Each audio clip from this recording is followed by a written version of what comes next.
আর একটা স্বাধীন সার্বভৌমত্ব রাষ্ট্রকে যখন কেউ বলে আমরা বাংলাদেশ এবং পাকিস্তানকে পৃথিবীর মানচিত্র থেকে আমরা ধুলায় মিশিয়ে দেব, ধরনের ভিডিও দেখার পর আমার মতো একটা ছোট্ট একটা নাগরিক পায়ের রক্ত মাথায় উঠে যায় তাৎক্ষণিক। যে আমরা একটা স্বাধীন সার্বভৌমত্ব রাষ্ট্র, কারো অন্যায় করি নাই, কারো ক্ষতি করি নাই, আমরা নিজেরাই খাই, নিজেরাই চলি। যখন এরকম একটা বাবু ইন্ডিয়ার কলকাতার একটা ছোট্ট একটা বালক প্রকাশ্যে বলতে পারে বাংলাদেশ এবং পাকিস্তানকে পৃথিবীর মানচিত্র থেকে আমরা মুছে দেব, তাৎক্ষণিক পায়ের রক্ত মাথায় উঠে যায়। প্রতিবাদ না করে আর থাকতে পারলাম না। আগে দলিল দেখায়, এখানে পাঁচাটার কোনো বিষয় না। এখানে আমাদের স্বাধীন সার্বভৌমত্ব রাষ্ট্র বলে কথা। আমি একজন নাগরিক হিসাবে প্রতিবাদ করা অবশ্যই আমার এটা ফরজে কিফায়া, অবশ্যই এটা আমার দায়িত্বের মধ্যে পড়ে।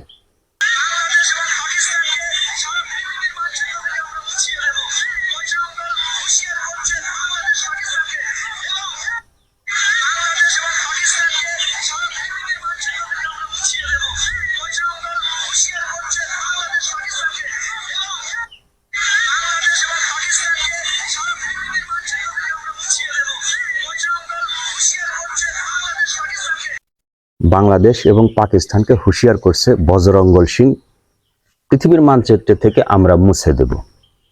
এ বারার চ্যাটের বাল, তুই কার বাল হয়েছ? সে যে একটা স্বাধীন রাষ্ট্র সার্বভৌমত্বকে তুই ধুলার সাথে মিশিয়ে দিবি। বারার বাল যত বড় লম্বা হয় সে সবসময় আন্ডার প্যানের নিচেই থাকে। তোর মতো একটা বারার বাল তুই এগিয়ে আসিস বাংলাদেশ এবং পাকিস্তানকে ধুলে মিশিয়ে দেওয়ার জন্য।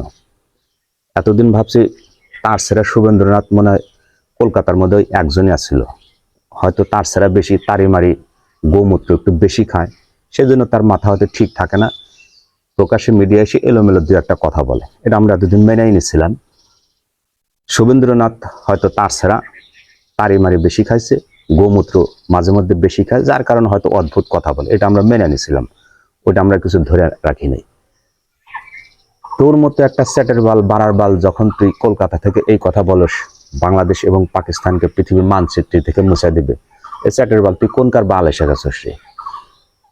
তুই কোথাকার বাড়ার বাল এসে গেছিস? তুই বাংলাদেশের মতো একটা দেশকে তুই মাটির সাথে মিশিয়ে দিবি?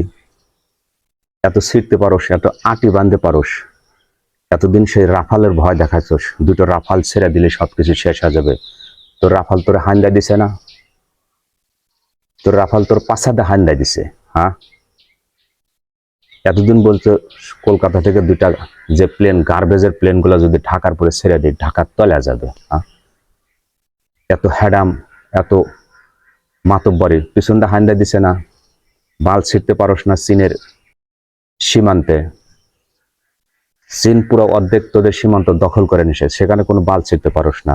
আর বাংলাদেশের মতো রাষ্ট্রের কাছে এসে হুঙ্কার মারস পৃথিবীর মানচিত্র থেকে মুছে দিব। একদিন এসে দেখ, এই বাংলার জমিনে একদিন এসে দেখ। বজরঙ্গল, তোকেই উদ্দেশ্য করে বলছি, এই ধরনের আচরণ, এই ধরনের কথা থেকে বিরত থাক। তোর মতো বজরঙ্গল সিং পুরা দেশ কেন, তুই একটা আমার কাছে চলে আয়, একটা বাড়ার বাল তুলে দিয়ে দেখি তুই সোজা করতে পারস কিনা। তোর মতো একটা পুচকি এখনো কালো জিরা দুধের দাম মনে হয়তো বাকি আছে। বজরঙ্গল, যদি গণপিটুনি যদি মার না খাইতে চাস তাহলে এই ধরনের কথা থেকে বিরত থাক। তোর চাইতে এক বড় নেতা শুভেন্দ্রনাথ এতদিন হাউমাউ কাউ কাউ করতো সোশ্যাল মিডিয়া, আজকে সে তোদের এলাকারই তোদের কলকাতারই লোক শুভেন্দ্রনাথকে জুতা পেটা করছে শুধুমাত্র অদ্ভুত আচরণ, অশালীন আচরণ কথা বলার কারণে।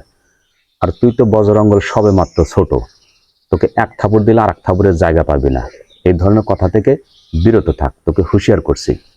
একটা স্বাধীন সার্বভৌমত্ব দেশকে নিয়ে কথা বলার আগে 7 বার তোর ভাবা উচিত। বজরঙ্গল, তোমাকেই বলছি, এত বাড়ার বাল ছিঁড়তে পারো তোমরা?